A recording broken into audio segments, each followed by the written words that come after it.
Summiti këtë vit po vjen 2 ditë për dallim prej viteve të kalume. Kjo është risia kryesore e summitit. Na jemi të përgatitur intensivisht krejt ekipa dhe krejt partnerët dhe krejt me cilët bashkëpunojmë për këtë ngjarje shumë të madhe globale që po vjen Prishtinë. Jemi të punuar intensivisht veç me sjell përvojën më të bukur për krejt ata. Vitin e kalum ka qenë veç një ditë dhe vazhdimisht përshtypjet që i kemi marrë për pjesëmarrësve është pse veç një ditë hajde po bëjmë diçka dhe na vendosëm me zgjeru programin nga 40 sesione sa i patëm edicionin e kalum. Kemi shku në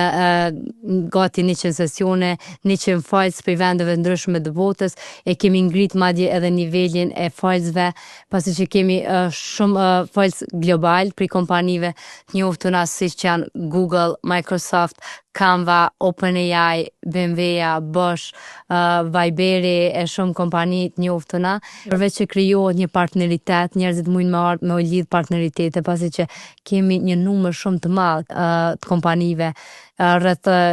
600 kompani, përfaqësues 600 kompanive që vinë në summit, ata mundën më lidh me njëri tjetrin edhe mi vazhdu këto partneritete edhe matutje skena tjera. Ne kemi zgjedhur një temë kryesore mbas të cilës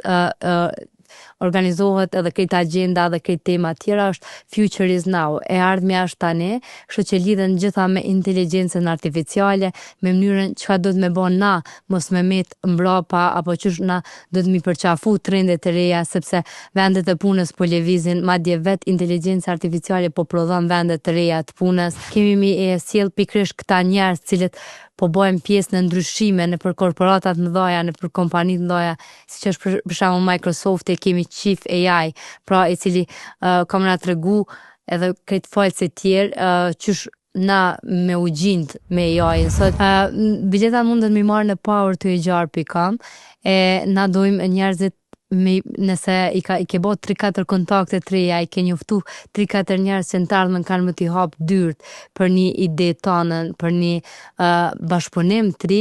na mendojmë që është pika e parë me cilën na ja kemi arrit qëllimin, edhe për këtë arsye në aplikacion e kemi kriju mundësinë që njerëzit më u lidh me njëri tjetrin, me listu interesat që i ki, edhe aty vet aplikacioni ta bën, hey, ky person përputhet me interesat tua, a don më u lidh me këtë person? E kështu që veç vitin e kaluar janë organizuar një numër i madh takime që i kanë bërë përmes aplikacionit, mundet më lidh me njëri tjetrin, por edhe dëshirojmë që me marr diçka që nuk ta mësojnë librat, diçka që nuk ta mëson as ChatGPT-ja, e këtu mësohen veç për përvojës. E kur na mësojmë për njerëzve që i kanë kaluar 20 vite në Google, i kanë kaluar 16 vite në Microsoft, i kanë kaluar 5 vite në Viber apo në Canva, atëre kjo është mënyra më e mirë që me pa ku qëndrojmë, me pa çka na do të më përmirësu të qasja jonë në raport me veten edhe me punën që bëjmë sot.